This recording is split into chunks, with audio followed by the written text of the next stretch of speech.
Well, greetings, imagination connoisseurs. It is I, the notoriously sanctimonious R&B, and late. I'm late. I'm sorry. I wasn't paying attention. That was bad, and I apologize for that. Welcome to this Friday edition of Robservations, the 139th Robservations live podcast. Here with you, the members of the Post-Geek Singularity community, you imagination connoisseurs. And before I start, I want everyone to remember this podcast is brought to you by Lucky Tiger Men's Grooming Products for those men who want to look good and feel great. And if you go to their website, getluckytiger.com, and you order some of their fantastic products, including their facial scrub, which I just used, you can, something just popped up and covered my face. You can use PGS at sign out and get 20% off your full order. How cool is that? I want to once again thank you for everybody's support. I want to thank you for being an imagination connoisseur, and it's great to have you here on a Friday. Now, sometimes I have to say that I get letters, and you know how much I love them. And if you want to send me a letter, please send them to me at theburnettwork.net, my website, which you can send me anything you want. But there are some times when I just get letters, and I'm like, oh my God, I have to read this. What a great topic for a show. So I have more letters. I have more letters to read after this, but I want to get right into this because I love this letter so much. It's from a longtime listener and participant in this, the Post-Geek Singularity. He is a great imagination connoisseur. His name is Tim Davies, or as some of you might recognize him, Timbula the Spider Monkey. That's right, Timbula the Spider Monkey. And I think, if you will forgive me, I'm going to put on my glasses, my granny glasses. One day I'm going to get some Tom Ford frames, but that day is not today.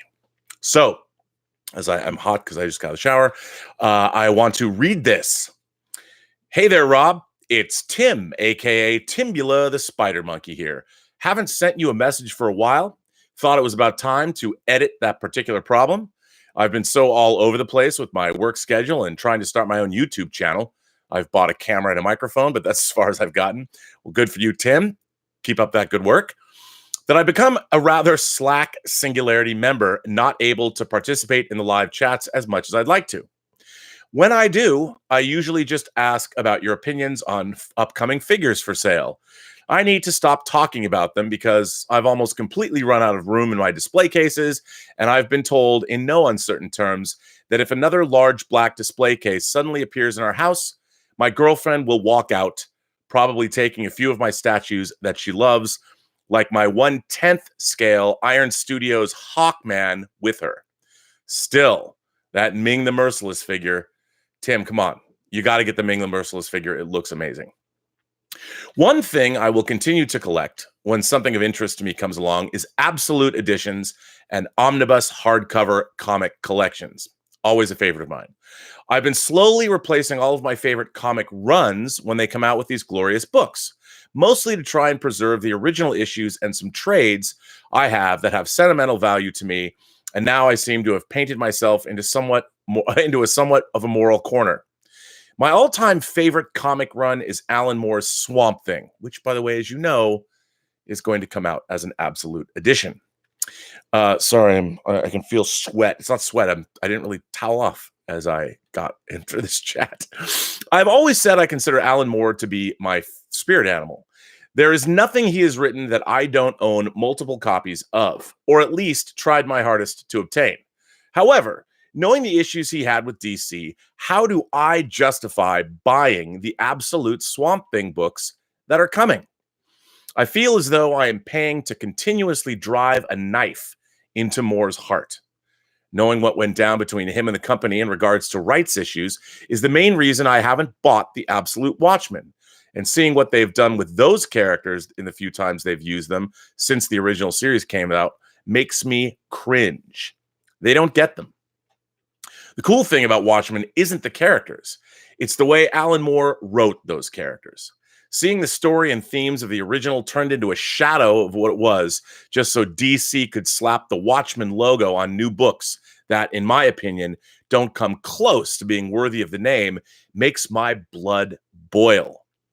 But DC undoubtedly have the right to do whatever they want with those characters. That's the nature of the comic industry and entertainment as a whole. Creators don't own what they produce if they are creating it for a major company. How many times have we seen the studios interfere with what directors want to do with a movie? Spider-Man 3 and Josh Trank's Fantastic Four, anyone? I guess this brings me to the main reason of this letter. Where do we stand on creators' rights to maintain ownership and their vision of a project, especially when they are essentially hired guns for a corporation? Can we make a blanket statement like all creators must be given complete control of their work and then sit back and watch them bankrupt film studios with massive films, or as they continue to work on comics that have a dwindling readership? How much is too much power for companies to have over the artistic side of their creations if they aren't run by creative people? I'm a massive James Bond fan, but I haven't liked a Bond film since Casino Royale. The three after that seem to be paint by numbers, made in order to sell the idea of a cool, suave character, rather than showing us that character doing anything worth paying attention to. But I'm such a sucker for Bond that I'll continue to watch them and buy the Blu-rays when they drop. Me too. The same way I hate watch Discovery, only because I'm such a fan of what Star Trek used to be, but that's a whole other topic for another day. George Lucas undoubtedly had the rights to the original Star Wars trilogy, but he didn't direct Empire or Jedi, yet he was able to make massive changes to those films because he owned the rights. Richard Marquand wasn't even alive to give his approval to the special editions when they came out in 1997.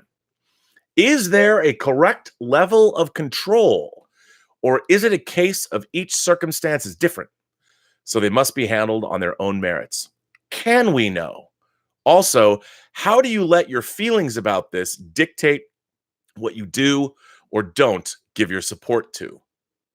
Am I overthinking this? Probably.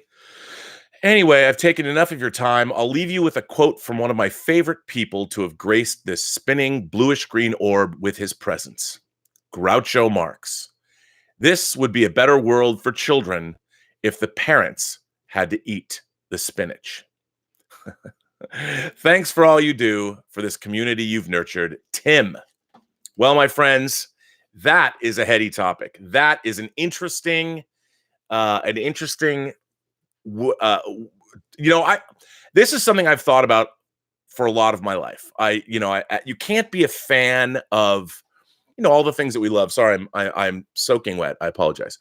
You can't be a fan of all of the things that we love and not think about creators' rights, especially in the age of digital downloading and file sharing and who owns what, and is content really valuable? Newsflash, it is. And what do we do in an age where major corporations now own something that was, in fact, the creation and owned once by one man? And it's a very difficult issue. Now, we've seen in the rise of the comic book movie that I would say the Marvel Cinematic Universe and Marvel, probably at Kevin Feige's behest, has always been quick to make sure their creators are credited, especially in the end credits. Anybody's work who inspired whatever movie that you've just watched is usually cited in the end credits. I don't know if they receive money. Jim Starlin, the creator of Thanos, appeared in Endgame. He was actually in the movie in the therapy group that Captain America was leading in Endgame. Also, there have been times when, say, Len Wein would appear in a Senate hearing, committee hearing in an X-Men movie, or was it an X-Men movie? But the creator of course, of Wolverine, and we have seen the creators acknowledged. And from my experience in the small movies that I've worked on, I've always said to people, it does not cost any money to acknowledge someone in the credits of a movie if they've worked on it or inspired it in some way. But the idea of creators' rights, as far as multinational corporations are going, or they're as far as they're concerned, we've seen things with the rise. Comic book movies have sort of been ground zero when it comes to the idea of creators' rights. We saw that, I don't know all the details, but Marv Wolfman, the creator of Blade, I don't know if he sued New Line when the first Blade came out to get credit or how that worked. We famously saw Harlan Ellison go after James Cameron because he believed the Terminator was inspired by two episodes, I think Demon with the Glass Hand and The Soldier from The Outer Limits. These are things that you're going to have to check either Wikipedia or do a cursory Google search, because I freely admit I don't know the answer right off the bat. But creators' rights are a big deal because, of course, they've become very lucrative. Now, when you're purchasing a novel, when you first option a novel and then you exercise that option and purchase the rights to creating a novel, the creator gets paid. And usually, especially now, agents are way more savvy than they used to be. So future television rights, potential spin-off series, sequels, all of those things are pre-negotiated. Because what do I always tell you, kids? Remember, you don't get what you deserve. You get what you negotiate. And that is very true when it comes to creators' rights. Now, when you have sold whatever it is you've created to a bigger corporation or somebody that's financing that project to turn it into a movie or a television show or a streaming series or an animated series, whatever it is, you have sort of ceded your rights. You've given the rights over. You've signed them over for money. Now, the contract that you negotiate with whomever defines what your rights are to that property moving forward. Famously, when George Lucas sold Star Wars to Fox, he retained the merchandise rights because at the time, when they made the film, whenever the deal was made, 75, 76, Fox thought, what difference does this make? Who cares?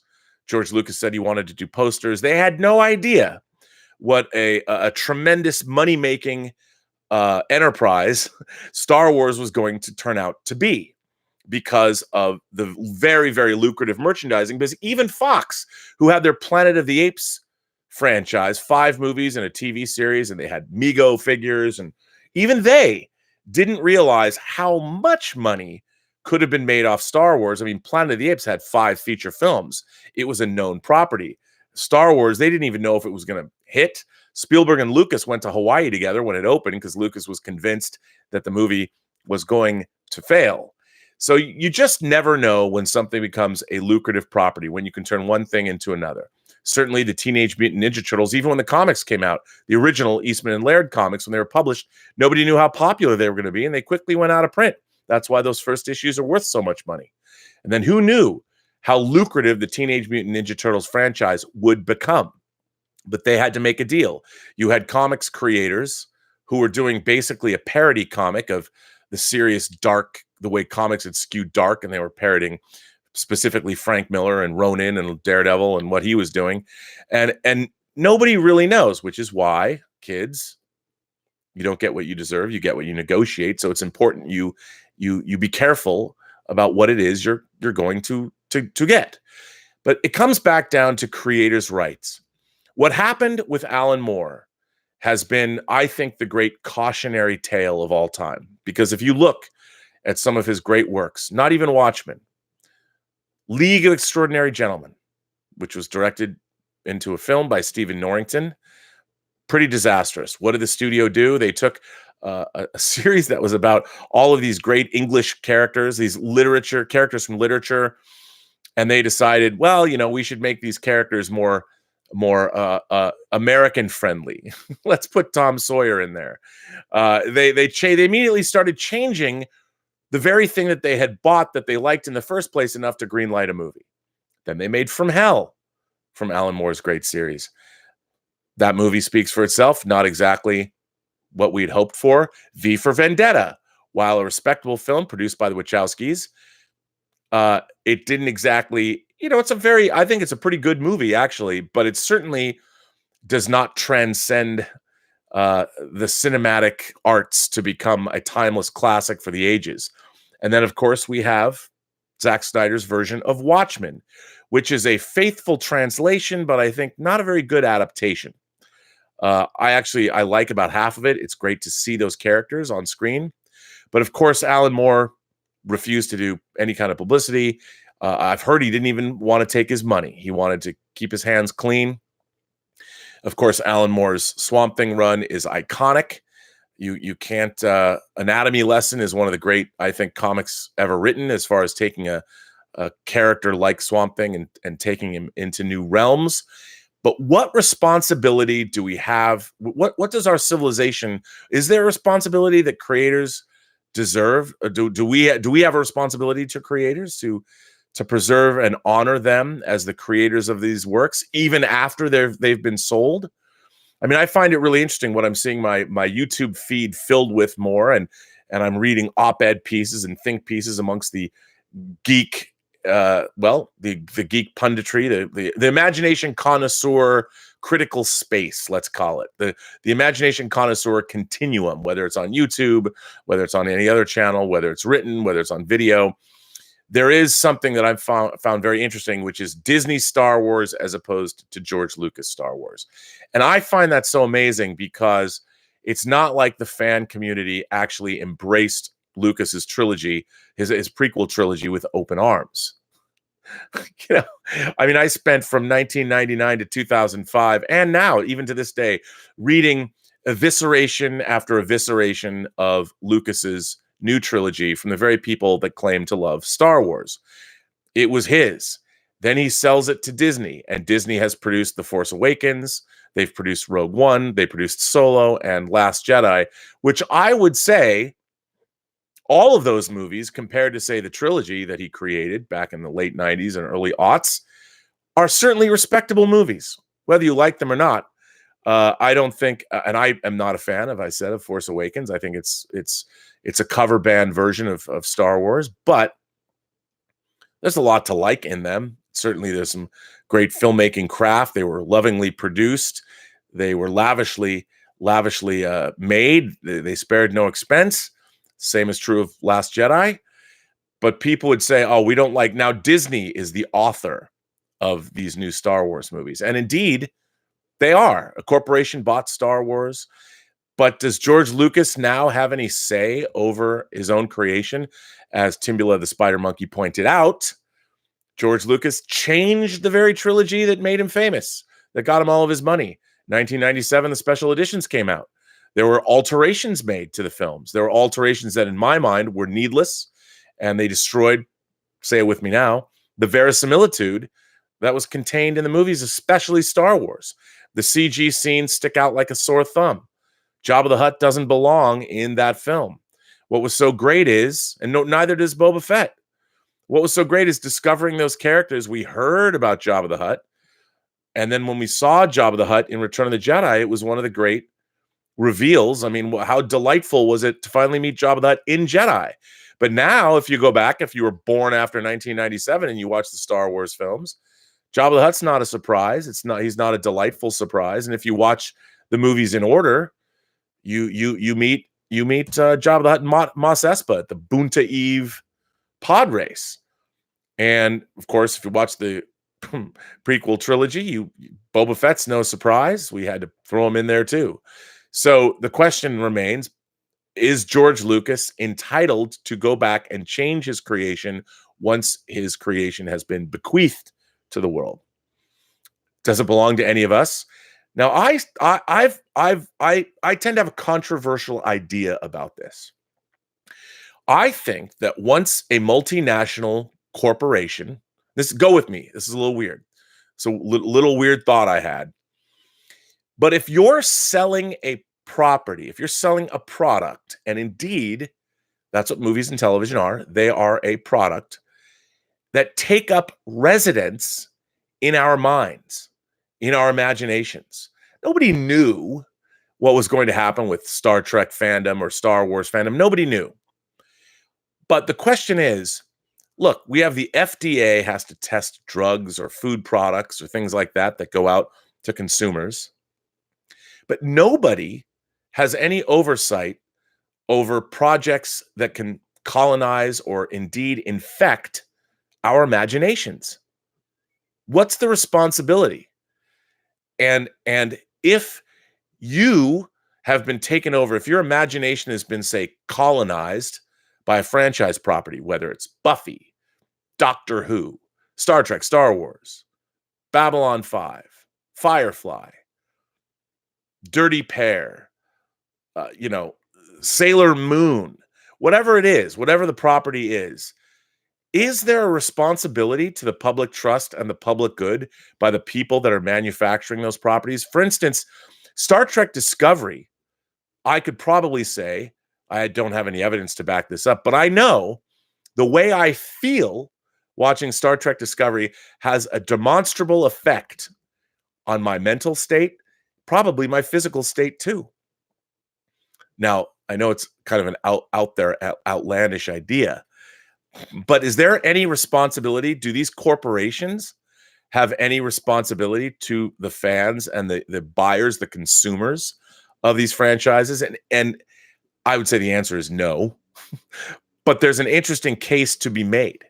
Now, the same is true if these properties catch on, if you become the custodian of a property. Now, yes, here's Gilbert, everyone. I don't know if you can see him, but he's come up to me, listening to me talk. Do then the corporate overlords have any responsibility to the custodianship of these properties? We preserve art in a museum.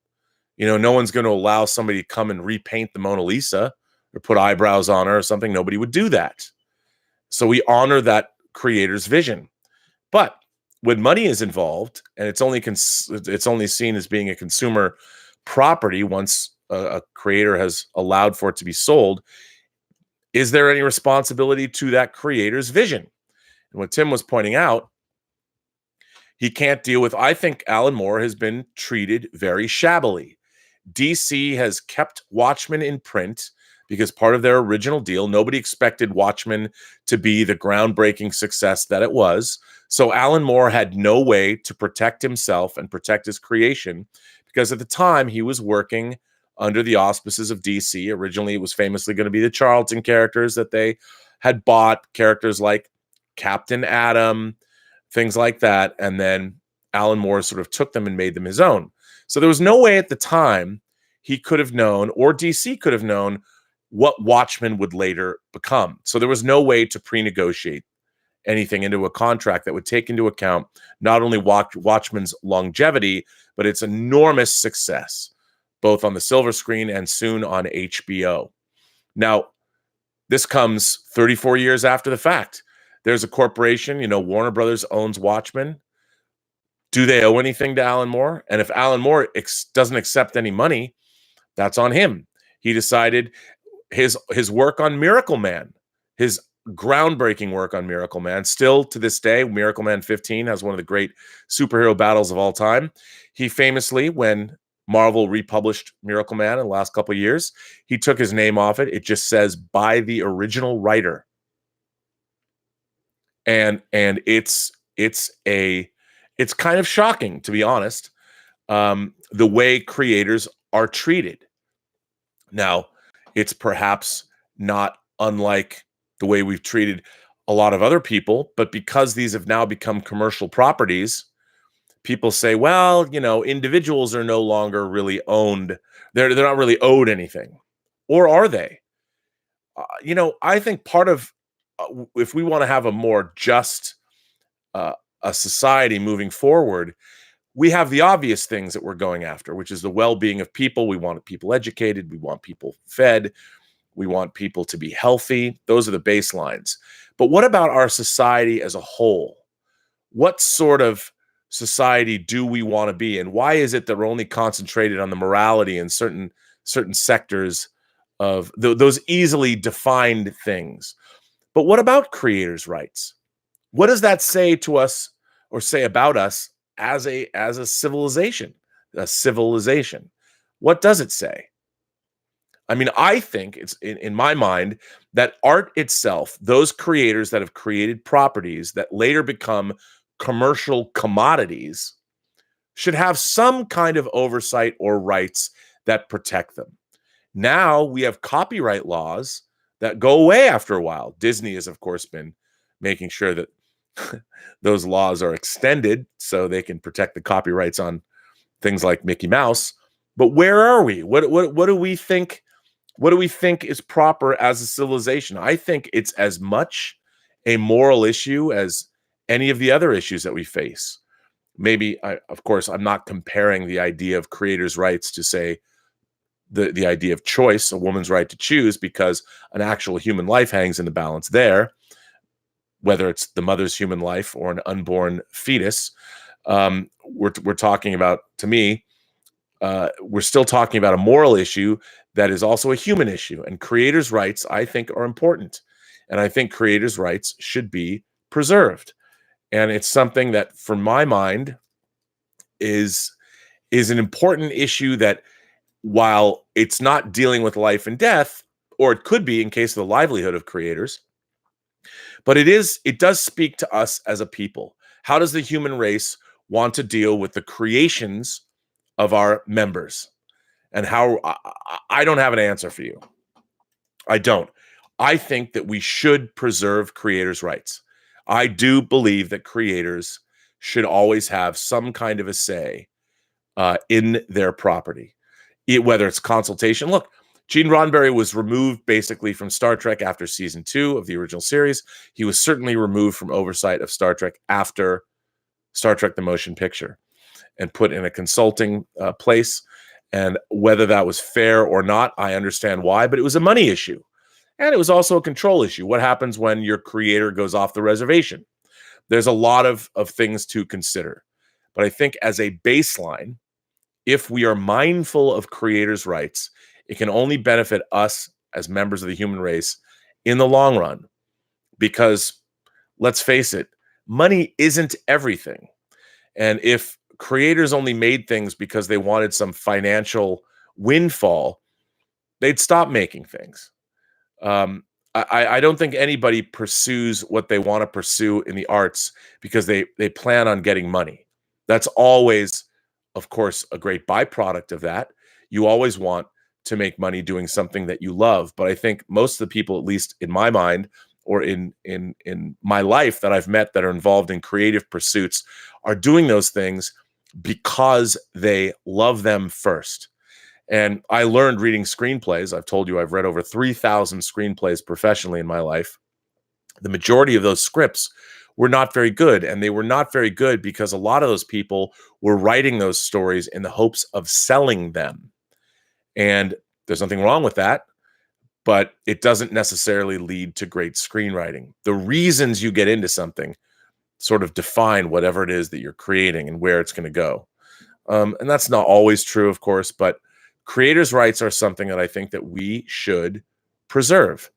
We should always preserve them. And even when you sell your property to a studio and you do get that fat paycheck, you're not going to get nearly the kind of money that a studio or a corporation is going to make if your creative efforts hit big with the general public. And I do think that creators' rights are something that we, as a civilization and a society, should protect. How that is done, I don't know.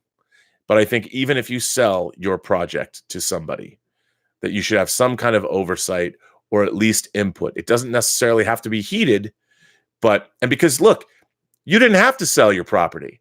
I get it. Like, you don't have to take the fat cash. You don't have to take that cheddar to fill your wallet. You don't have to. You don't. But look, everybody has to earn a living. And if you can earn a living creating a property that's beloved by many people, I think great.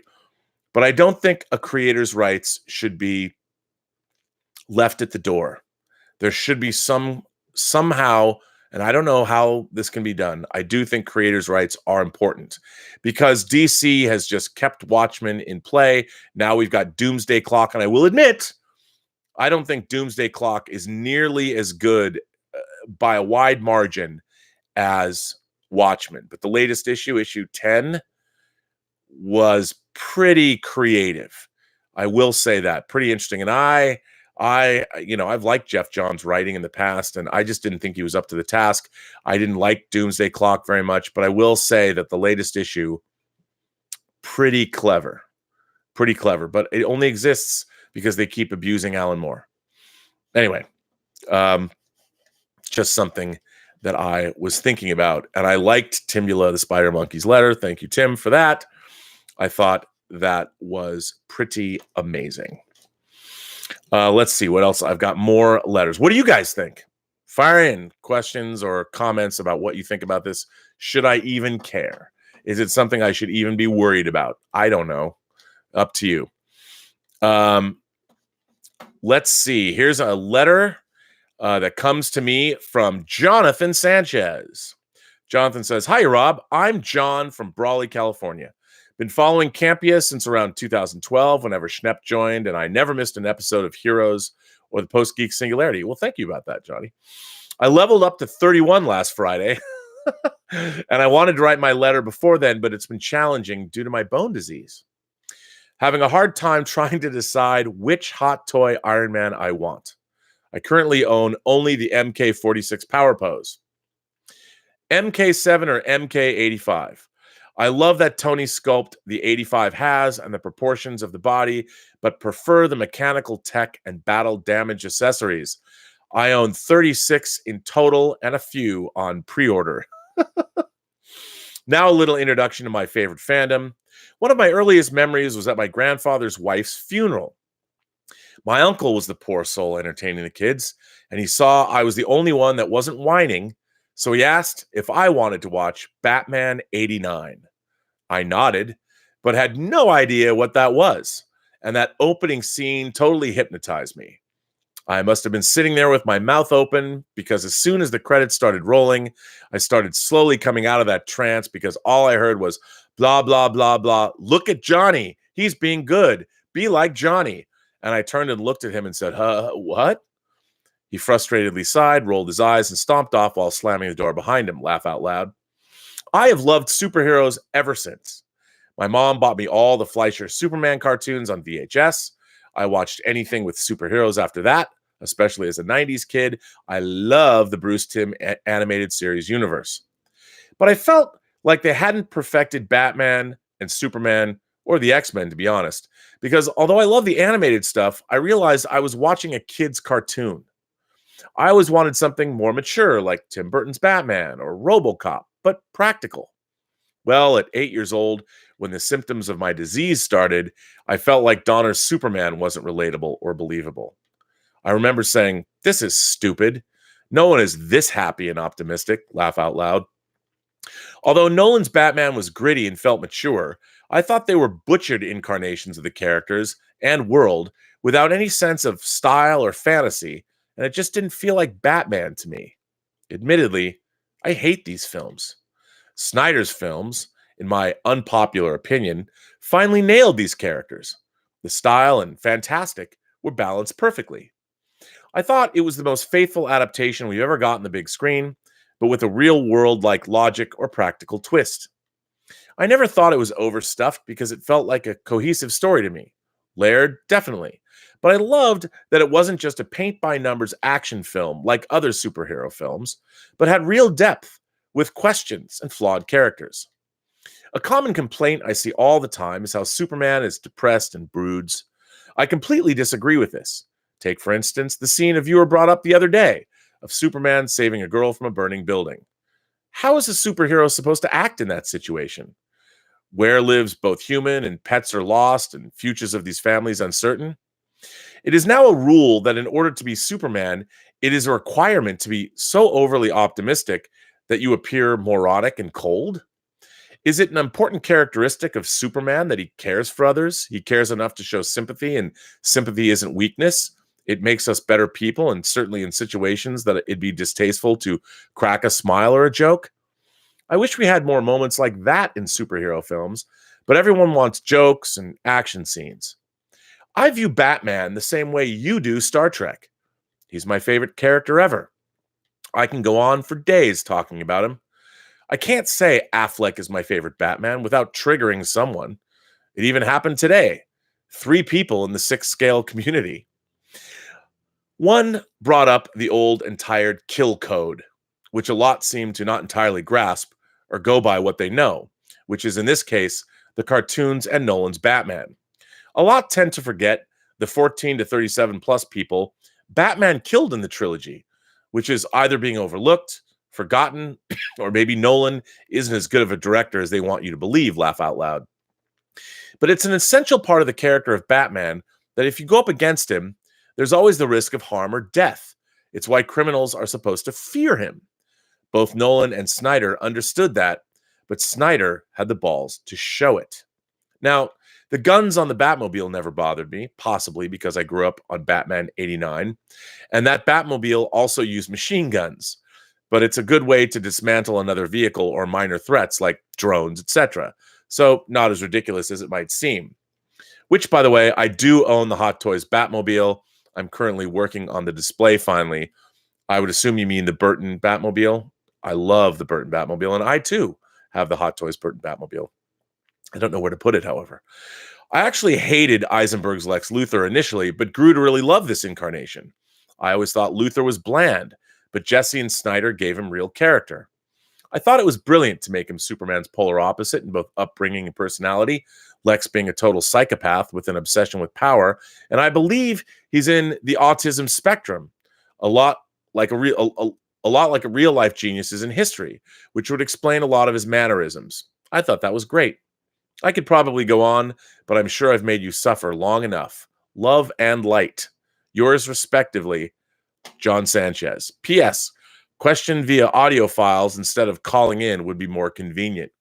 That's interesting. I like the idea of getting audio files so I could actually play the voices of people so they could read their own letters. That's a great idea. To be honest, I never even thought about that. I don't know. What do you guys think? I think that's a really interesting take. It's funny. We're all shaped, especially when you have a character like Batman. There's been so many different incarnations of Batman. There's the 40s serial version of Batman. I don't mean cereal box. I mean like motion picture serial. There's, of course, the Adam West Batman. There's the various comic incarnations of the Batman. There's the Denny O'Neil version of Batman, the Neil Adams Batmans. There's all the different artists that drew Batman, whether it was Frank Miller or Jim Aparo or however many Batmans in the comics. There's the Bruce Timm animated series Batman. There's the Tim Burton Batman. There's, of course, the 4 different Batman. Well, the 3, Michael Keaton, Val Kilmer, George Clooney Batmans. There's the Christopher Nolan Batmans. There's the Zack Snyder Batmans. There's so many Batmans. And it really depends. What's interesting is somewhere in all of those incarnations comes the distillation or the elements of how we all see Batman. We all see the characters differently, just like we all see the characters of Kirk, Spock, and McCoy differently. A lot of people don't take pop culture fantasies like motion pictures or comics or TV shows seriously. I mean, other people have no use for those things. There's a lot of people, as we talked about on the John Campy show, that won't take comic book movies seriously, so make inane comments like, I would never vote for an Avengers movie, no matter what, never, for a Best Picture award. Why would you say that? How do you know that one won't come along that'll blow you away? But there are people that don't. So I think what you're saying is interesting in the fact that, look, there's no doubt in my mind, Zack Snyder's superhero movies, whether it's Watchmen, whether it's Man of Steel, whether it's Batman v Superman, while they might not be perfect, he certainly does cast a spell. Nobody is doing what he was doing.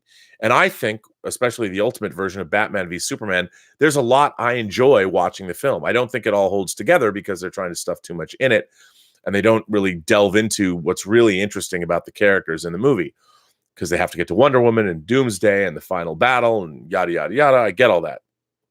But everybody has their own version of these characters that exist in their minds.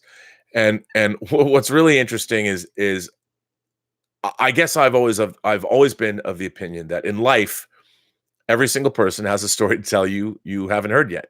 And every person that exists has different views on their favorite characters. And what is the truth? I think somewhere in the middle of it all. That's why you want to hear both sides. Every story has a different side. There's 2 sides to every story, and there's usually a third somewhere in between where the truth lies. And the question is, how do you discern all that? What's interesting is I found out today that one of our moderators, Jim Boyers, I used to call him Officer Jim, but he was a detective for 7 years. Man, I'd love to hear stories about what he came up against when he was doing his detecting and what people told him, different sides of the story, and where did he find the truth in all of that. I've always been attracted, I think, of all the professions that I like to read about or hear about the most, detectives are one of the people, their jobs are some of the things I'm most curious about. JB Bonifacio says Superman beating Dr. Manhattan seems preposterous. I agree. Dr. Manhattan could, in my mind, probably tear Superman apart atom from atom. It's not even a contest. There's no way that Dr. Manhattan could be defeated by Superman. It doesn't work that way. But that's just me. I agree with you. Willow Yang says, flying out to Boston tomorrow evening for a week-long science conference. Hopefully there's Wi-Fi available so I can still catch your shows. Well, I think Boston has moved from the dark ages into the modern age. I'm sure you will be having good Wi-Fi. First of all, I've always wanted to go to Boston. It's a city I've never been to. I know they've probably got some killer seafood there, which you should go avail yourself of.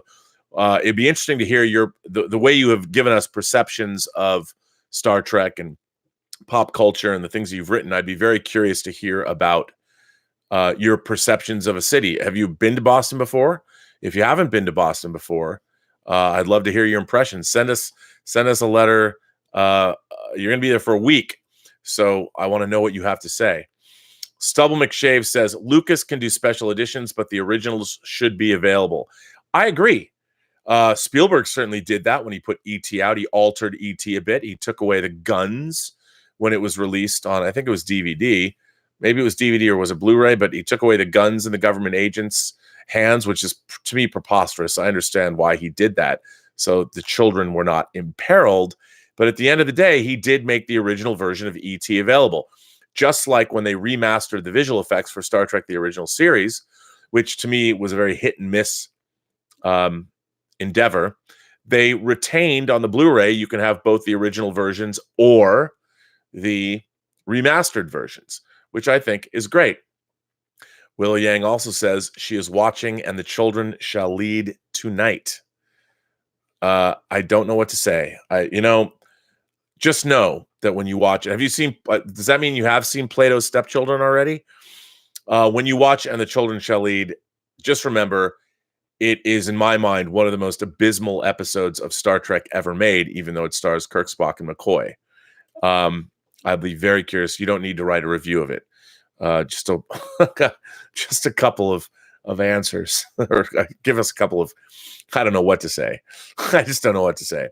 Benjamin 23 says, my favorite movie scene is when Picard arrived at Helm's Deep. Thanos telling Tony Stark he was his father, Steve Rogers becoming Locutus.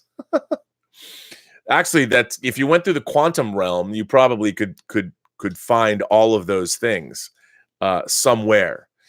But that's pretty interesting. I like that. So let's see. I've got another letter here that I want to read. This one comes from Dan Skip Allen. He's a longtime lurker here, participant in the Post-Geek Singularity community, and somebody who's written letters before that I've enjoyed. Hey, Rob, I'm catching up on a couple of episodes I've missed of your show. Just getting to the episode talking about putting yourself into the characters when you watch movies and TV shows. I feel that when you are fully invested in a character or a movie or TV show, that you put yourself into the shoes of said characters in said movie and TV show. You get emotionally invested. A few examples I have of being fully invested in the characters in a movie are Michael and Nick in The Deer Hunter. Oh, man, right there with you. I have never been in the military or fought in a war. When I saw what these characters were going through, I couldn't help but feel mad and angry and begging for them not to get shot during that Russian roulette scene. And when Michael came home, nothing was the same again. I felt his pain. That film really affected me. The other movie that I want to talk about is Slumdog Millionaire. I was a huge Who Wants to Be a Millionaire fan in the early 2000s. When Jamal was telling his story to the police officer, explaining why he knew the answers, I felt I was him. We are what we know. And what he knew just happened to be the answers to the questions. Except D'Artagnan and the Three Musketeers, laugh out loud. Also, the fact that he loved Latika and would do anything to find her was amazing to me. That's the ultimate love story. I would love to find love like that. So on to Whenever They See Us. Yes, I put myself into the shoes of those kids. What they endured was an absolute travesty. How those police were so stupid, it was horrible. Prejudice is everywhere. in society, and it's sad how so many young people get caught up in it. How could you not put yourself in those kids' shoes? That miniseries was incredible. Thanks again, Rob. Talk to you later, Dan Skip Allen. Well, Dan was talking about a chat that I did a couple days ago when I had read an article on Jeffrey Wells' site, HollywoodElsewhere.com, Hollywood-elsewhere.com, if you want to go. He's kind of he's a very, I've read him for 25 years. He rubs a lot of people the wrong way. I really enjoy his writing, and he frequently touches on topics that I enjoy. And one of those was he had said that when he watches movies, he puts himself into the mindset of the main characters, constantly asking himself, would I do that? Are they making smart choices? And he says he thought everybody did that. Well, I certainly have done that. And I totally agreed with him. So I read his missives on the subject, and I thought that it was really interesting. And we're talking about Ava DuVernay's new documentary, Whenever They See Us, about the Central Park Five young men of color who were accused of raping a jogger in Central Park, which ultimately they were exonerated and proven to not have done it. But because of their race and because of society, they were railroaded by people that were looking for quick justice and not necessarily the truth. And it was a harrowing story. Well, I think that great drama, I'm of the opinion that, yes, I am not a person of color. I did not come from those circumstances. But I do think that great drama, what great drama does is there should be a universality to it, in that you can understand the plight of what's happening to these characters, and you can put yourself in their place. That's what Dan was talking about here. And I've always believed that. I think part of the reason that I'm so attracted to storytelling is I've always watched protagonists and antagonists go through a story, and I've been interested in, what are they going to do? How are they going to deal with this? How are they going to get out of it? Or are they going to get out of it? And if justice is served, how is it going to be served? And I think that's one of the great attractions to stories, at least for me. And Jeff Wells got some pushback from some of his longtime collaborators and friends saying, well, how can you possibly put yourself into the shoes of a young black man accused of raping a woman in Central Park? Well, if you talk about it that way, I would say you probably can't. But in general terms, if you're a human being, that's what stories are doing. Any story is trying to convey to the greatest possible audience. A story about the Central Park Five is not just a story that's speaking to young black men in New York City. It's a story that has universal ideas where anybody could come face to face with that kind of injustice. And even though maybe you can't identify directly with the characters, you can, in a more general sense, people that have been railroaded, a miscarriage of justice, who can't relate to that. And I think that's one of the great attractions of movies and TV. And I explained it as the what if, would I way of watching movies. I've always watched movies that way. I thought kind of everybody did, but that might not be true. That might not be true. I just thought that it was. And it was interesting to read pushback from people that did not believe that. Now, this letter comes from another longtime letter writer, somebody that never ceases to make me chuckle, Paul in Long Beach.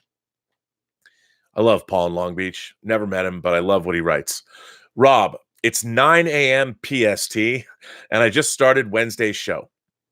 I had to stop and immediately respond to the first letter you read. If you'll allow me, I'll respond directly.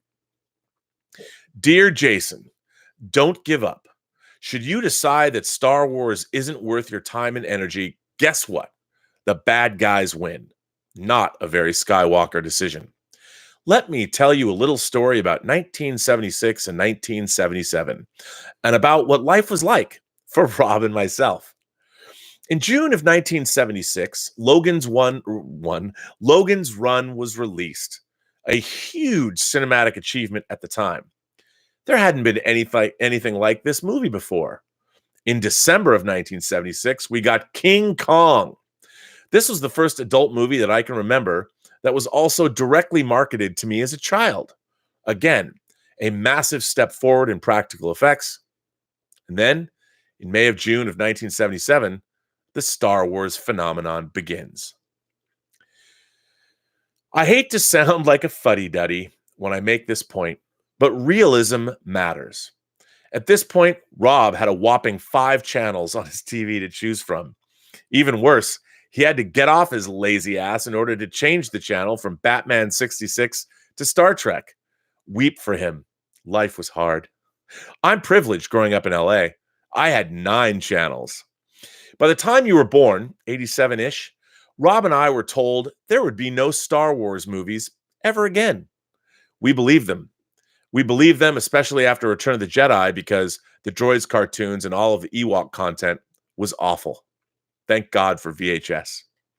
Here we are in 2019, and everything I ever wanted as a child is being handed to me on the proverbial silver platter. Every day is Christmas. Actually, that's not a fair sentence, since I like to think in multicultural aspects. Every day is Christmas, it's Hanukkah, it's Rob's birthday, and to every single person who listens to this podcast, it's your first sexual experience all rolled into one. And it comes with a side dish of remote control.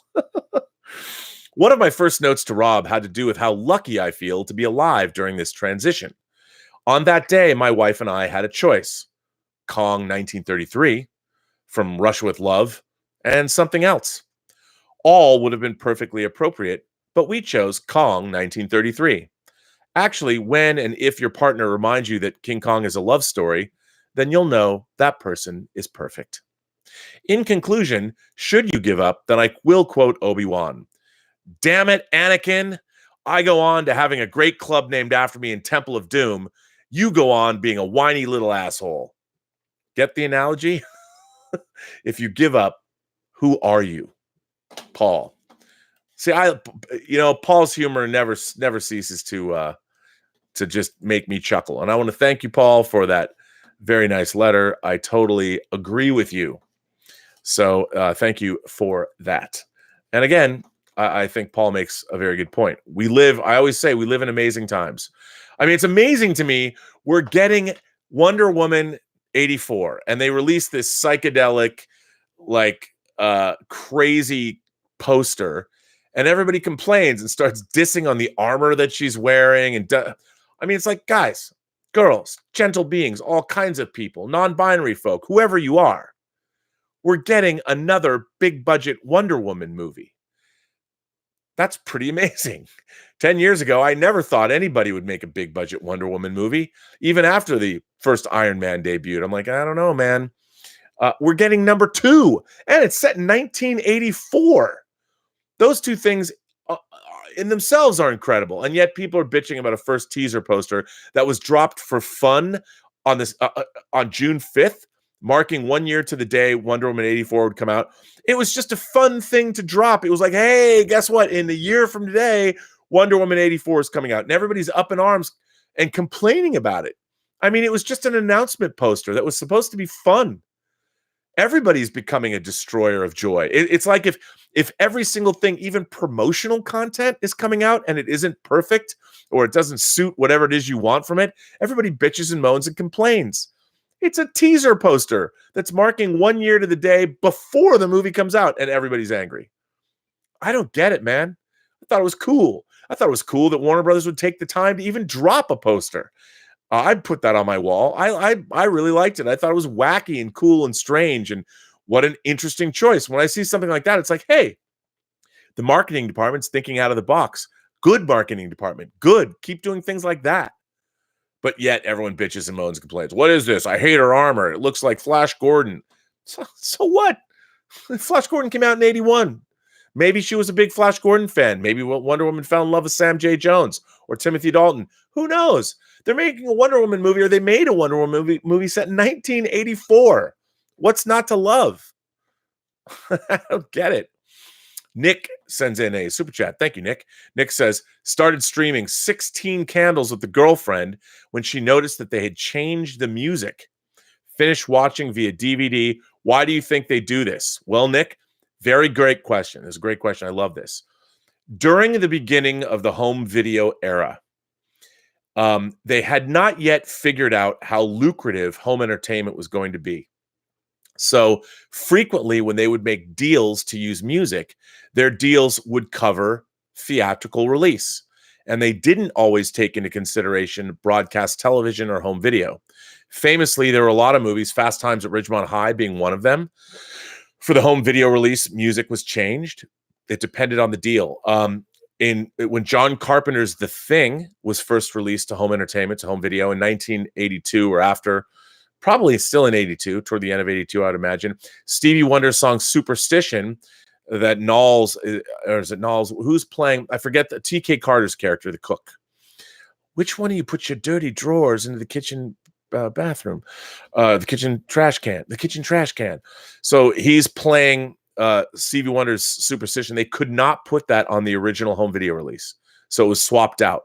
Star Trek, in the episode City on the Edge of Forever, there's a piece of music when Kirk and Edith Keeler are walking along, and they had to swap it out for her first home video release. And as a matter of fact, I heard a story when it was released, I think on DVD, that it was just swapped back, but it wasn't done through proper channels. It was done anyway. I think they took care of that. But now that piece of music has been restored.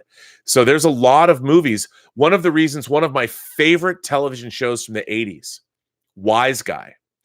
When they released Wise Guy on its spotty home video release, one of the long arcs on the show, the Dead Dog Records arc, could not be included because there was no way to get the music rights. They were just too expensive. And they never thought, why would you put a TV show out on home video? They didn't realize in the DVD era how explosively popular television shows were. So a lot of these shows suffered. To this day, the Dead Dog Records arc of Wise Guy is not available. Also, that's the when Glenn Fry was in the show. And it's amazing. Miami Vice had horrible rights issues when they tried to put it out. That's why it took so long to get Miami Vice out on home video, because of the music rights. And I know it's strange, but if you don't negotiate, what do I say, kids? You don't get what you deserve. You get what you negotiate. If you don't negotiate those music rights, now you have to get the music rights in perpetuity and throughout the universe. You have a real problem. When I made Free Enterprise for the first time, I had check this out. I had festival rights for all of the music that we'd use. And I had picked a lot of my favorite tracks from the 80s.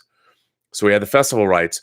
When we sold the movie for distribution, when Regent Entertainment picked it up for distribution months later, we had to go back and renegotiate those rights. And the actual rights to the music that I had put in the movie, that were in the movie throughout its festival run, they would have cost me more money than the entire budget of the film. So I was faced with having to swap out almost all of the music. I had $50,000 to pay for the music, and my music budget would have been $1.5 million. So then luckily Network America, the record label Network America, came in with another $50,000. So I had $100,000 to buy the rights to all of the music in Free Enterprise. And they put out a soundtrack album, which I'm very proud of, by the way. I worked on that soundtrack album. And if you get the soundtrack album for Free Enterprise, there were songs that they demanded. I had to have Duran Duran's Planet Earth. I had to have Frankie Goes to Hollywood, Welcome to the Pleasure Dome. I had to have the Cults song She Sells Sanctuary, the long version. I had to have Shriekback's The Underwater Boys. And all of those songs cost me $10,000 each. So those 4 songs that the record company demanded be on the record cost me $40,000. So I had only $60,000 left for all of the source cues for all of Free Enterprise. Great question. And to this day, it's a continuing problem. Tango Shalom has an incredible amount of music that we're dealing with right now. Incredible amount of source cues, but we're getting them in perpetuity throughout the universe forever. Stubble McShave says, keep one, lose one TV series, Dark Crystal or Willow. Willow. I'll take Dark Crystal every day of the week and twice on Sunday. Magic K asks, did you check out the new Good Omens TV series? That show kind of made me interested in Terry Pratchett's work. Well, his Discworld novels, you got to get into it. Read the book. The book Good Omens is so good, even though you know the story. Such good stuff. I can't recommend it highly enough. And get into Neil Gaiman's work too, because one of my favorite writers, and fantastic writer. This next letter comes from Christopher Morgan. Hello there, Rob. I wrote fan mail twice, to Stan Lee And Chris Claremont, before I found myself writing to you, my God, I'm not worthy. I'm not worthy, Christopher. So thanks for making me feel like that again, some 20 years later. Whimsy, the label I never knew I needed to describe my fancy. The Wandering Earth, Godzilla King of the Monsters, and Good Omens all had it in different ways. Watched all three this past weekend, and they are not at all similar, but I feel that this is what is described and what I appreciate about each of these. I always wondered what it was that I saw and that others seemed to miss. Stardust tickled me like few films. Gaiman has always been a favorite of mine. I know these films are not what some might have preferred. Know how you feel about Good Omens, my kind sir, but I wouldn't change a thing. Now listen, I've only watched the first 2 episodes, and on retrospect, I enjoyed them more than I even thought, but I'm going to go back and watch them. And also, you know what? I'm going to go back and start Good Omens again because I was coming off of Chernobyl, and I don't think that was really fair. Chernobyl's a masterpiece, and it was completely different than Good Omens, and I do not recommend them as a double feature. And that is, I know these films are not what some might have preferred. I know how you feel about Good Omens, my kind sir, but I wouldn't change a thing. And that is something I wish more could embrace. It is what it is. Nothing is perfect, but I'll appreciate the efforts spent to provide what we have. Better than nothing. To all those in the live chats, I'm sorry I can't watch live often, but I know your names, and I see you when I can. Obviously, edit this as you like. I don't know, I think that's a great comment. Stories matter to us because of what we've gone through and what we can relate to.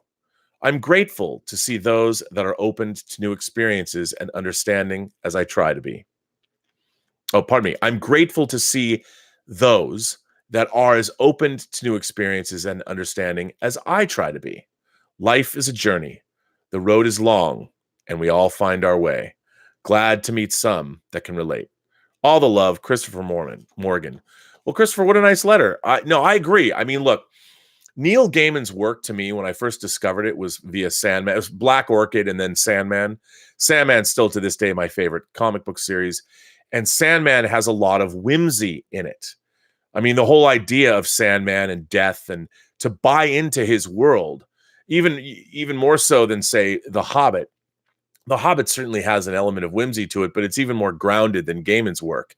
Hitchhiker's Guide to the Galaxy, which I adored the radio series, and I love the books as well.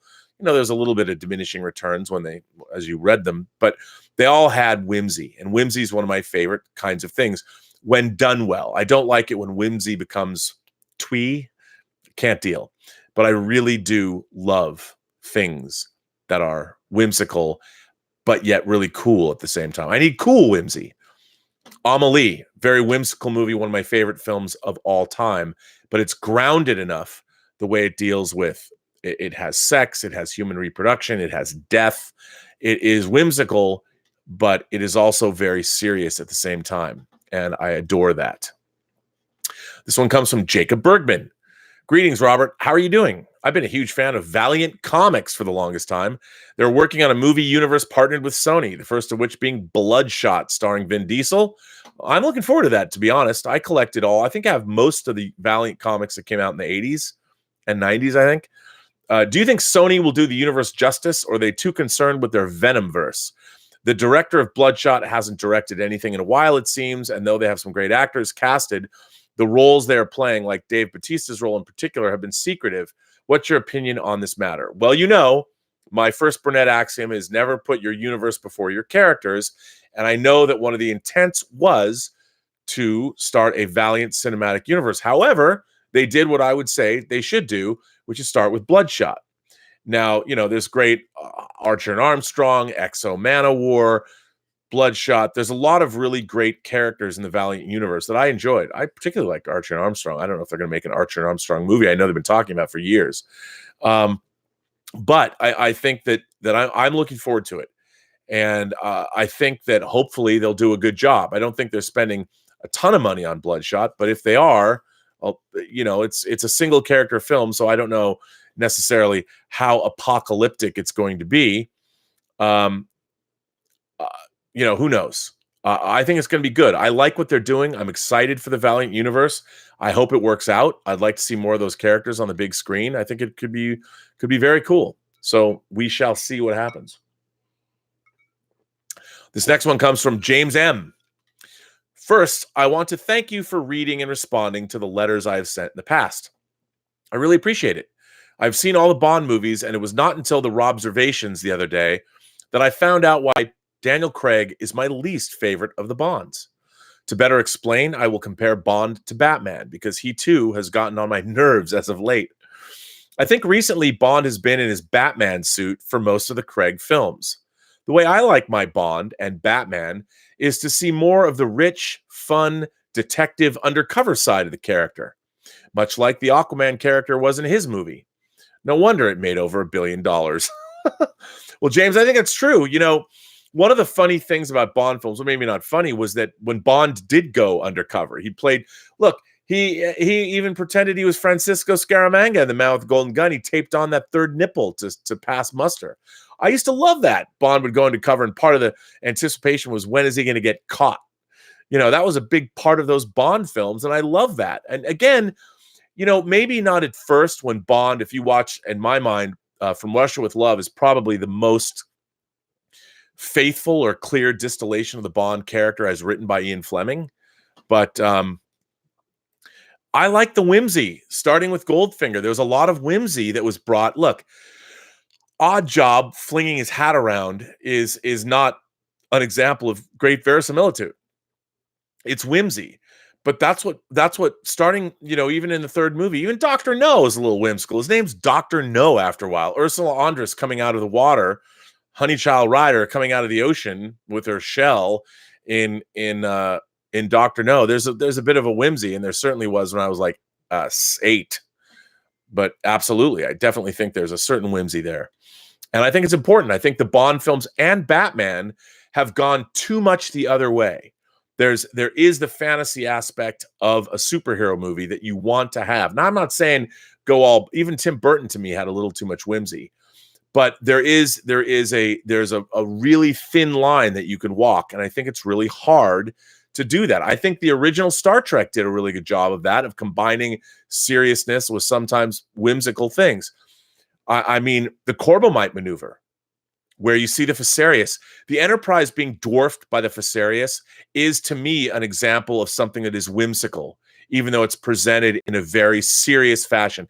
That scared the heck out of me when I was a kid, man. When the Fesarius showed up and dwarfs the Enterprise, there's that one shot. It scared me. But ultimately, Baylock and the Fesarius, and then, of course, later, the real Baylock, it all sort of had, it was serious. You could take it seriously. It had serious issues to deal with, but there was always an element of fun that I think has been sort of extracted. Like, look, I thought when in Skyfall, when Bond could not save a woman that had been sexually abused and she's, again, being used for target practice by Silva and Bond, the fact that he didn't save her and she was shot to death, I thought that was a moment for me that I'd never seen in a Bond film, not like that, where he should have saved her. And when he didn't, I mean, Skyfall is a movie to me that I really dislike because the character of James Bond from the opening pre-title sequence to the end of the movie fails. And this is not a Me Too thing, but Bond fails to protect two of the women that were integral to the plot. And I there's something very mean-spirited about Skyfall that I really dislike. Nick comes back. Thanks so much, Rob. I knew you were the man to answer this. You rock. Well, thank you, Nick. I appreciate that. And thanks for the support of the channel. I hope I answered your question to the best of my ability. Robert Perez says, what are your thoughts on the movie A Bronx Tale? Well, A Bronx Tale was, I believe, if I remember correctly, was directed by Robert De Niro, right? It was either directed by Robert De Niro or directed by Chaz Palminteri. I don't remember. I think it was directed by Robert De Niro. I love A Bronx Tale. I think it's great. You know, it's not Goodfellas, but I love, again, there's something about that milieu that I just really enjoy.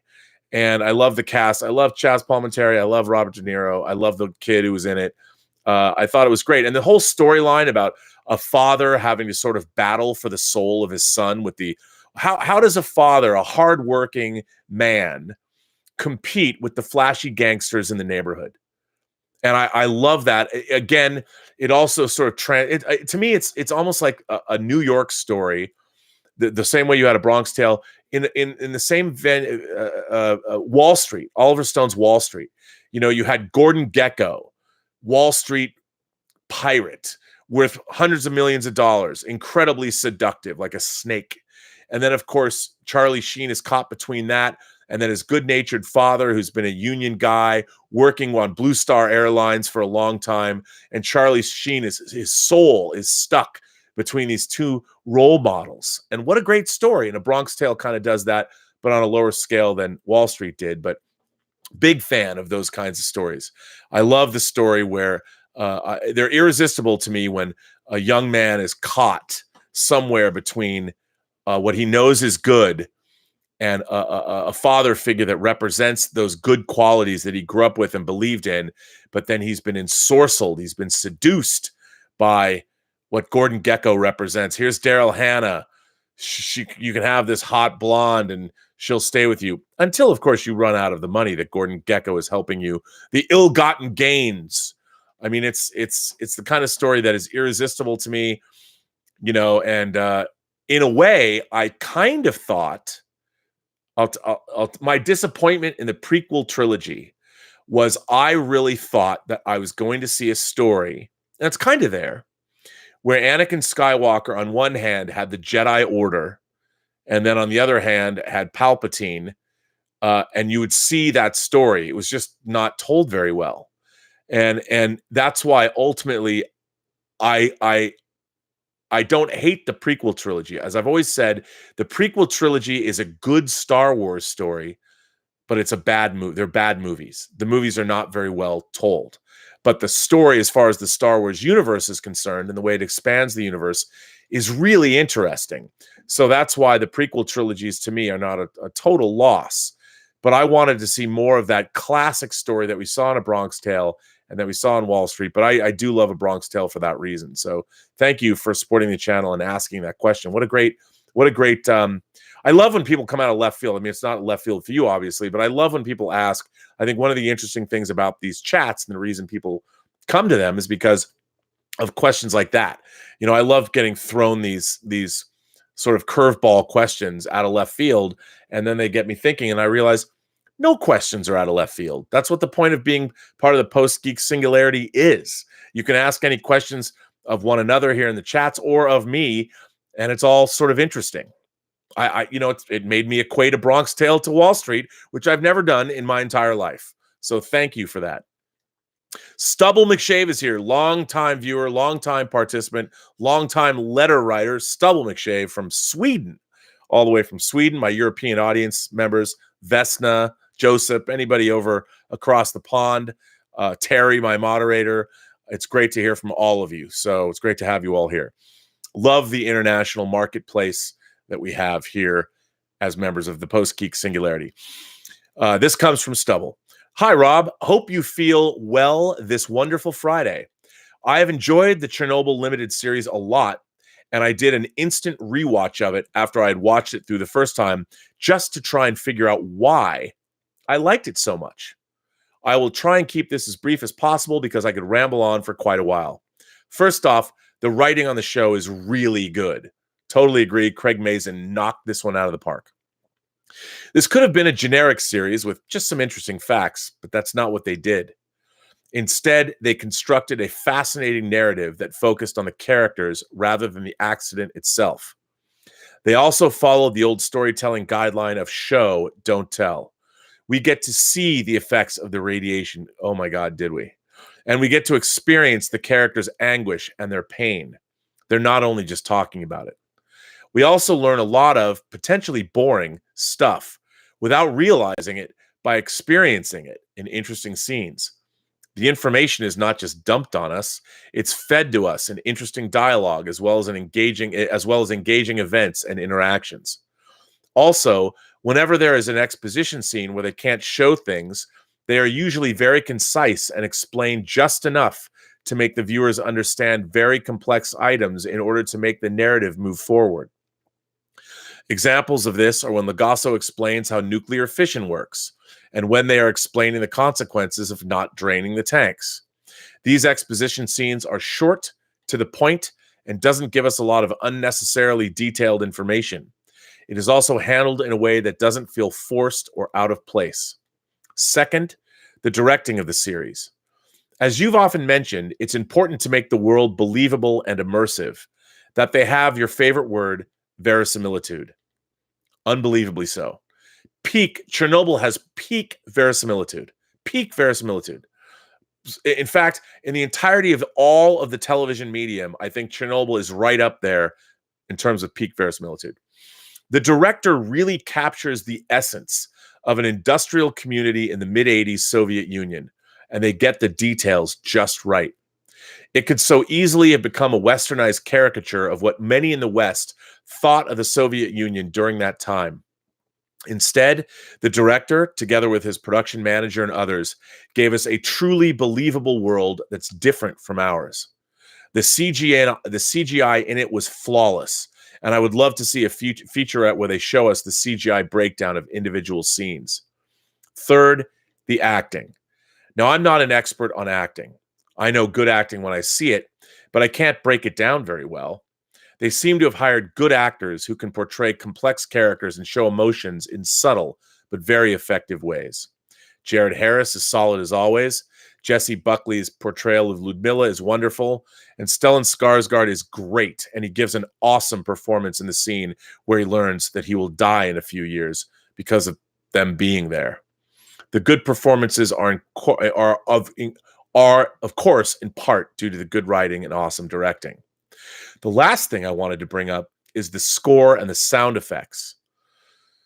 Apparently, the composer Hildur Goodman's daughter. I can't even pronounce that. It's one of those Icelandic words. One day I'm going to learn how to pronounce Icelandic words. Apparently, the composer Hildur from Iceland used a lot of sound effects from heavy industry and factories to make the score. Actually, from nuclear power plants. She even made her own instruments to do this. It certainly adds a lot to the tone of the movie in certain scenes.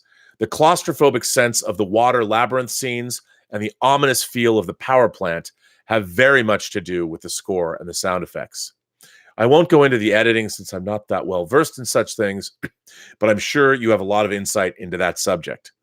Frankly, I just wanted to say that I would love to see a special commentary of the series featuring the director and all the others involved. Hopefully, we'll get that in the release on physical media. Please add your own thoughts to these aspects and others concerning the series. Have a good day. Stubble. Well, for those who haven't seen it, I honestly believe that the Chernobyl miniseries is one of the great television events of all time. I honestly believe it's that important. I think it's not just because it's about Chernobyl and it's about radiation and it's about the horror that happened, but in terms of its storytelling and to be evocative, it's one of the most astonishing things I've ever seen. Now, here's the thing.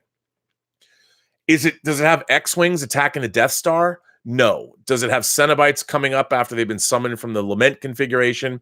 No. Does it have superheroes battling Thanos? No. But in terms of the story it chose to tell about the Chernobyl disaster, it is such a brilliant way of telling that story, of getting us involved. First of all, the first hour, I literally was squirming in my bed. It was so hard to watch. And then it becomes really these two very different men have to come together, and make no mistake, they saved all of Western Europe and most of the Soviet Union. They saved hundreds of millions of people. Even though the disaster struck, they came in after the fact. This close, man, this close to all of Western Europe being lost. And they saved, these men were heroes, unsung heroes. I'd really be interested in finding out, what does Putin's Russia today think about this miniseries? Because while it is very critical of socialism and very critical of the Soviet system, as well it should be. To me, I can also see this. I've read some think pieces, some op-eds about how, like, I think one of the great takeaways from this movie is you can see the dangers inherent in what happens in a socialistic society. I mean, it really slams socialism hard, and rightfully so. And that's why this all happened in the first place. It was the system. It was squelching the truth and squelching people's real knowledge. Real science, when they discovered, there was a report done, real science, they said, hey, you know what? You might not like this conclusion, but there's a real problem here. What did the socialist government of the Soviet Union do? They removed these pages from the report. And part of the reason the Chernobyl disaster happened is because the provable science was not listened to. And for that alone, hey, it's a cautionary tale for today when we have lots of people out there denying science, whether it's anti-vaxxers or you want to deny, say, women from competing in sports on a level playing field because you're allowing men, trans women, to compete on the same playing field as women, which will never, ever, ever, ever be fair, ever. And that can be proven by science. So one of the things I really liked about this show was how it came out and said, you know what? If through socialism, through the idea of bringing the people, making them all equal, making part of the great body politic that was the Soviet Union, we're going to deny science, and we wind up with a nuclear disaster. Look, I can't oversell this show. Some people just aren't going to be interested. The way it's paced is not maybe for everyone's taste. But if you really want to get into something that I think is absorbing, it's 5 of the best hours you'll ever spend watching TV. I can't recommend Chernobyl enough. And the relationship between Stellan Skarsgård and Jared Harris is, to me, one of the great couplings that I've seen in a movie or in a TV show, either one, entertainment, in a long time. By the way, it should be noted that the Emily Watson character, the third lead, is playing a character that did not exist. And she is an amalgamation of a number of people. But what writer and creator Craig Mazin did was use her, created this character, which is frequently done in dramatic retellings of fictional events. There's so many people that were involved that in order to distill down all of these kinds of other points of view, a character like Emily Watson's character is created to more easily help us with the narrative. But I don't think that diminishes the show at all in any way, shape, or form. It's amazing. Emmanuel Ericard is here. Emmanuel, thanks for supporting the channel. He says, with E3 around the corner, have you seen any video game with high verisimilitude? Can we apply the term for games? Are you excited for E3?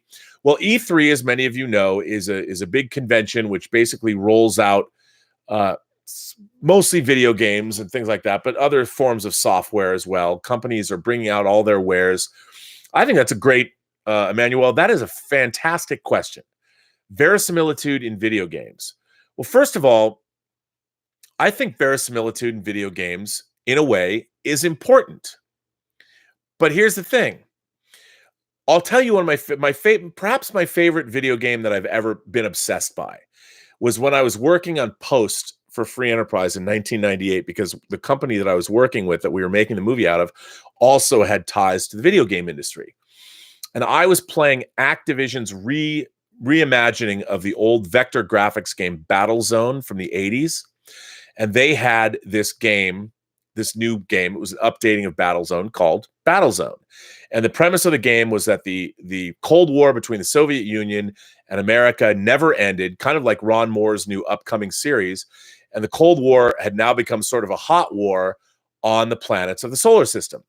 So Battlezone was both a real-time strategy game and a first-person shooter combined into one. And it was awesome. And I was obsessed by it. And it's one of the things that kept me sane while I was editing Free Enterprise, because I doubted myself. What I loved about this game was the physics. And you're flying in hover tanks on the moon. There was the physics of the game. Now, it wasn't precise, but I loved the reality of it. Like, you had to deal with physics. You could just stop on a dime. And in order to get, for instance, you could get more supplies for your tank by having it catapulted to you, but you had to wait. Like, you'd catapult supplies to your tank, which might have been over engaging the enemy miles and miles away, and it took a long time for your supplies to reach you because they took that into consideration. And that added to my enjoyment of the game, the physics, the way everything moved. I loved it. Now, I think that whatever game you're playing, I do think that, first of all, it's got to be a video game. So I don't expect real physics. Certainly when I used to love the Burnout franchise on PlayStation. And one of the things with the Burnout franchise is a number of the games, you'd go into the crash mode and you'd have to crash you'd flip your car and go fast and try and crash into as many cars as you wanted. And you'd bounce off one car and hit another. There was no verisimilitude in the Burnout franchise. But I loved it. I wouldn't have liked it as much if there was verisimilitude there. But I'll tell you something, with games like Call of Duty or even Battlefront, the Star Wars Battlefront games, I do think the more realism they bring to that area, especially in Star Wars games, if you're playing a Stormtrooper or a Rebel Trooper, or the more realism they bring into the franchise of those game franchises, the more fun it is. I mean, sure, I think it's an Uncharted 4 that has the big car chase down the mountain. I mean, it skirts the edge of realism, but the more realistic it is, I think the more fun it is to play. Now, you don't want it totally realistic because it's a video game, and if you're battling monsters and you're playing Final Fantasy, I mean, it really comes down to the game play and what you're doing. When you're playing a Call of Duty game, the more realistic, I think, the better, because that's what they're striving for. They're striving to make you feel like you're in real combat. And then it's really great. But, when I'm fighting something in, say, an Onimusha game where I've got floating Big Trouble in Little China balls full of eyes, and they do things and they use spells or they fire lightning at you or something, it sort of depends. It really comes down to the tone of the game. But I think you ask, I think I think that the Call of Duty games do have some verisimilitude. I like those games, but I do think it can be, but it requires, look, Silent Hill sure, when the monsters show up, perhaps not, but when you're walking around, even The Last of Us, when you're checking out what's happening, or Red Dead Redemption 2, which admittedly I've never played, but I've watched gameplay walkthroughs, there's a lot of verisimilitude in that stuff. And I think it adds to the game. Now, certain fighting and close quarters combat might not be as realistic as it is in real life, because who wants that? Then it gets a little crazy. But I do think it's important. And I've never been to E3. So I'm excited for E3 only because I love seeing what's coming out of E3. But I've never been to E3. I'd like to go. If somebody wants to send me a pass, I'll go and cover it on this show. I think it'd be great. Robert Perez says, I would like to see a Nightmare on Elm Street dream sequence done similarly to that of Inception, just to see things switched up in today's graphics. Hey, I agree with you. I think, one of the things about New Line's Nightmare on Elm Street franchise, which I don't think gets enough credit, especially in the first 5 movies, is all of the fantasy set pieces. There are some crazy cool fantasy set pieces. And I was able to watch a Nightmare on Elm Street 5, the end of production. So I saw a few things being filmed, some of the motorcycle gags and stuff like that. And it was, those films are, I think, hold up. They're so much fun because of the elaborate fantasy set pieces. But I agree with you. It'd be interesting to see an Inception-esque version of Nightmare on Elm Street. But again, you'd have to set up that tone, because the first Nightmare is pretty scary, but once Freddy Krueger becomes sort of a wisecracking, not straight man anymore, the fright level went down, and also you would need a Freddy Krueger that could live up to an Inception level dream sequence, because if you didn't have that, I don't know if it would truly work. Of course, that might just be me. Like, I don't know. But it's a good question. It's a good question. A lot of people. This is all right. Here we go. Just Plain Steve says, I just canceled my Hulu HBO add-on. Ends on the 9th. Now I feel like I need to binge Chernobyl this weekend. Can I do it in a day? Just Plain Steve, dude, you will binge Chernobyl in a day. But I do want to give you a warning. Normally, I don't give people, let's call it a trigger warning. If you love dogs, episode 4 of Chernobyl it's rough, dude. It's rough. But Chernobyl is so engrossing, and look, it does require an attention span. It presupposes great intelligence on the part of the viewer. And I know from your contacts with me through this channel that you are just such a viewer. So I would recommend, yes, binge Chernobyl, watch it before you can't see it. It is one of the best things HBO has ever broadcast, and it's amazing. Check it out. Detective Jim Boyer says, keep your verisimilitude out of my video games. Well, again, Jim, I don't necessarily disagree with you. I think it really depends on the game. I don't think Grand Theft Auto needs a whole lot of verisimilitude, and I've loved those games. I played them all the way through, and I love them to death. You know, I do. I don't want them. I can't imagine a Grand Theft Auto video game where I can't fly a helicopter gunship over the airport, blowing a bunch of shit up while people are shooting at me. That would bum me out if they took that away, and I wouldn't want that to happen. Emmanuel Ericart says, on the opposite side of the spectrum, bring the verisimilitude to games. See, everybody's different, man. Everybody different strokes for different folks. Everybody wants different things out of their video games. I say that it depends on the game itself. There are games that verisimilitude, I think, can benefit, and there are other games where maybe not so much. You know, like Final Fantasy. I don't know how much verisimilitude I'd want in Final Fantasy. You know, Ico, which is a game I particularly enjoyed. If you never played Ico, I really love that game. I don't know if there's verisimilitude in it, but yeah. But that's kind of what I think. But I do like the fact. What do you guys think? I mean, is verisimilitude in games? Is it important? Like, I don't know. I don't know. But yeah. I mean, we shall see. Who really knows? You never know. You never know. I mean, it depends. And again, you know, I think it really defines a person's personality. Like, what are they looking for? And one of the things that you find is there's I call it I call it three-dimensional. Like, are people thinking three-dimensionally? Now, I think a lot of people don't necessarily. And when you're thinking three-dimensionally, you're thinking on a number of different levels and coming at things from a lot of different perspectives. And that's how I've always thought of thinking three-dimensionally. A lot of people, when they pick up a video game, they just want to start pounding on the buttons and kicking some ass.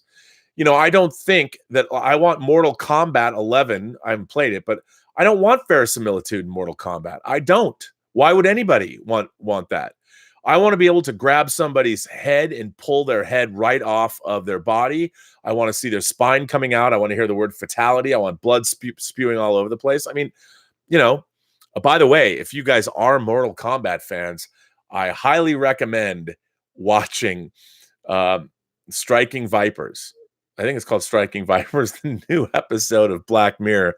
Man, it will blow your minds. But if you're homophobic, you might not want to watch the episode. But it is Pride Month, so, you know, open your mind a little bit and watch the new episode of Black Mirrors with Anthony Mackie and Black Manta, believe it or not.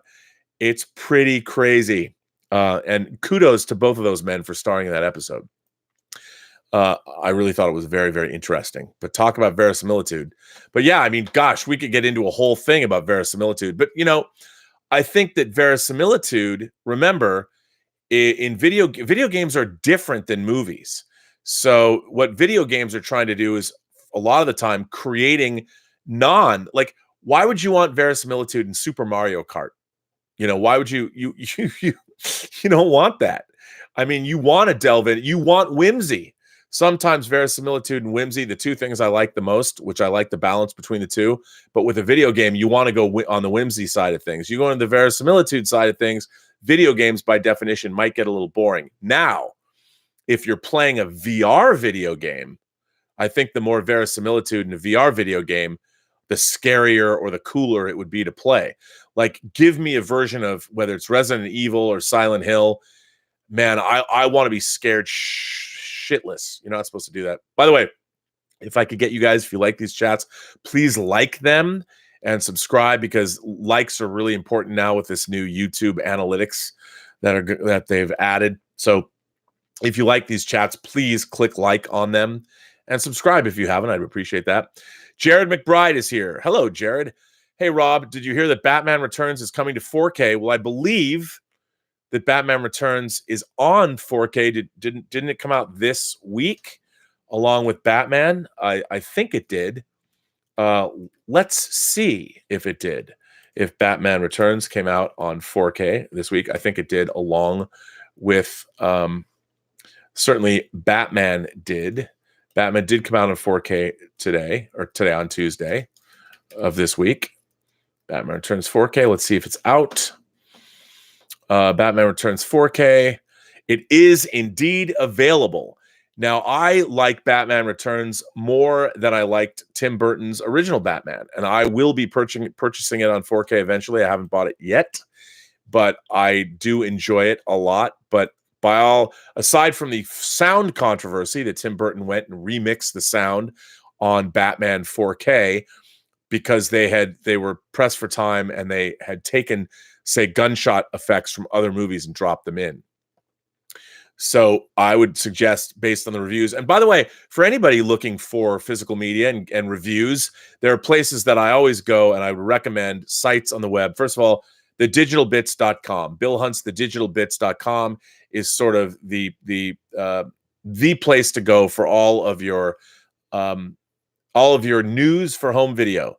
There's another place I always go to as well, for both reviews and information, but I start with the Digital Bits, always start with the digitalbits.com, but I also go to DVD Beaver, and they do review Blu-ray and 4K discs, but they do a phenomenal job, and they also compare and contrast previous versions of home video releases, which is great.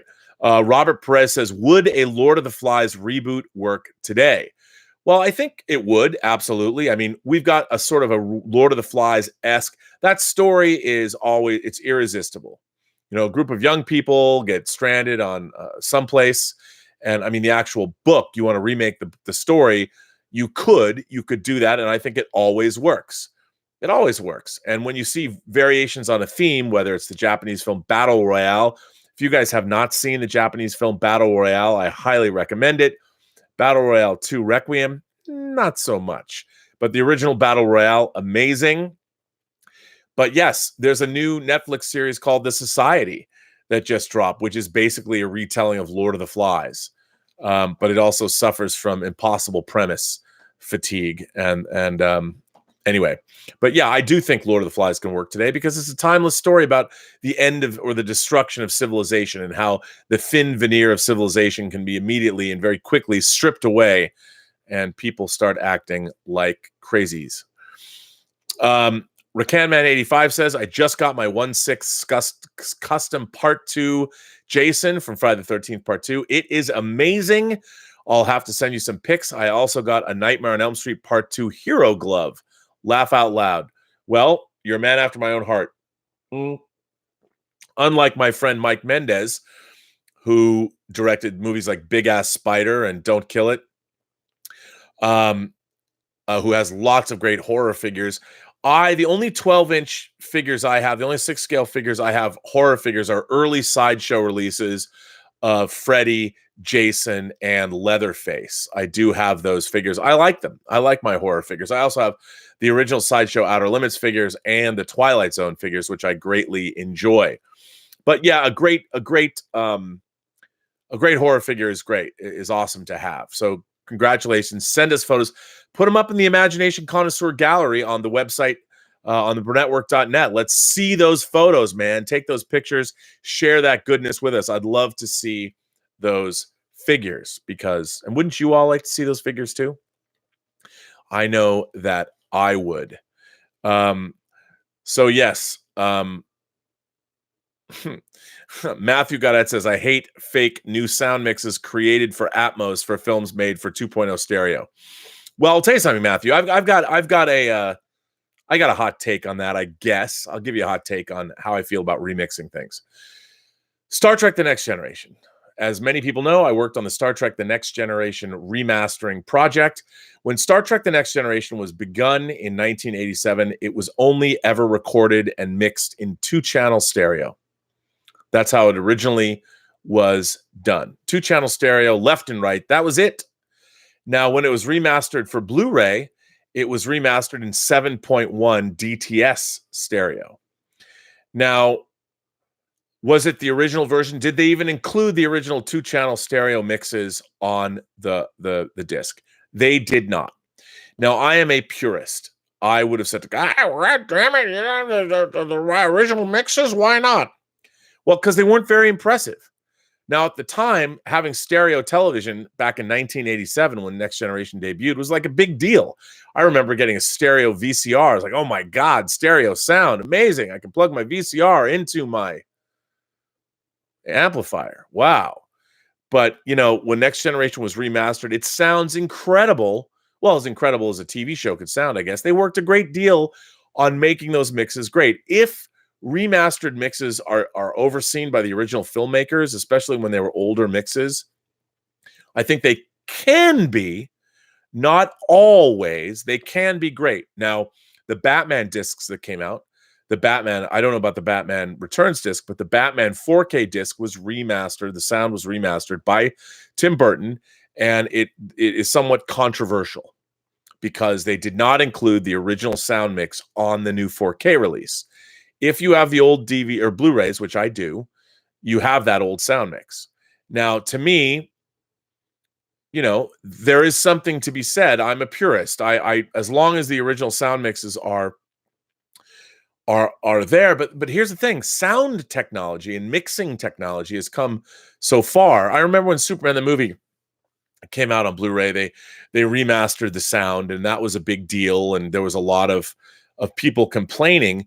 But remember, I mean, because sound technology has made leaps and bounds, no matter what they do, even if they're preparing a movie now for release in home theater, like Lawrence of Arabia or something, there's going to be some kind of sound processing or remixing going on for home video. Most people don't know this, but most of the time and not all the time, but most of the time when they're preparing a movie for a home video release, they have to remix it because the sound fields were designed to be played in a theater. So they have to do a home video a release. They have to do some kind of a near field mix of a film. And a lot of people don't know that. And a lot of people might complain about that.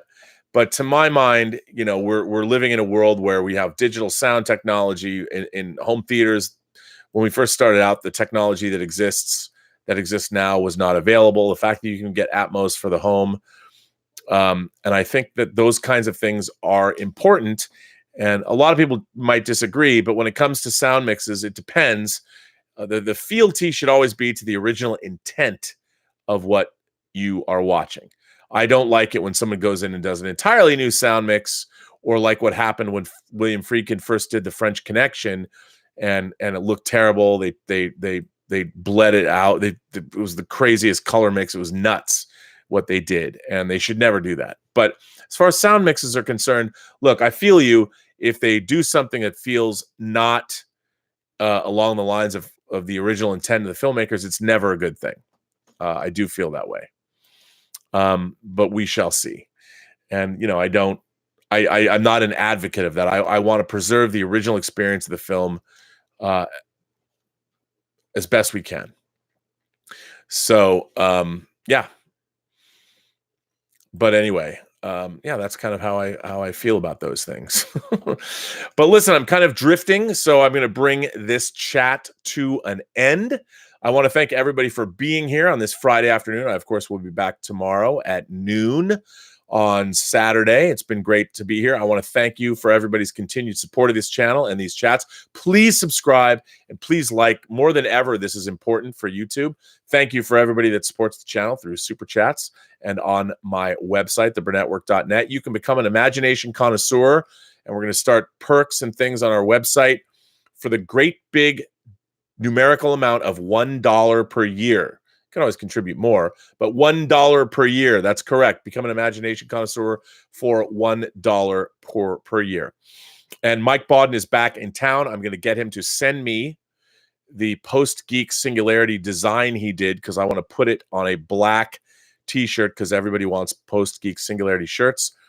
But you can go get swag. We have a link on the website, theburnetwork.net. You can get an Imagination Connoisseur shirt or Robservations t-shirt or hoodie or whatever you want. And I want to recommend that you do so because they're cool. And everybody, thank you for supporting the channel. And remember, Lucky Tiger brings these chats to you. Lucky Tiger men's grooming products for those men who want to look good and feel great. And you can go to their website at getluckytiger.com and punch in PGS for Post-Geek Singularity and get 20% off your order. So I want to say, remember, every person you meet has a story to tell that you have yet to hear. All you have to do is listen. And as always, I hope that your day, the rest of your day, have a better day than you're having right now, because your day can always get better, even if it's great. Thanks for being here. Thanks to everybody from all over the world. And I couldn't do it without you. So thanks very much.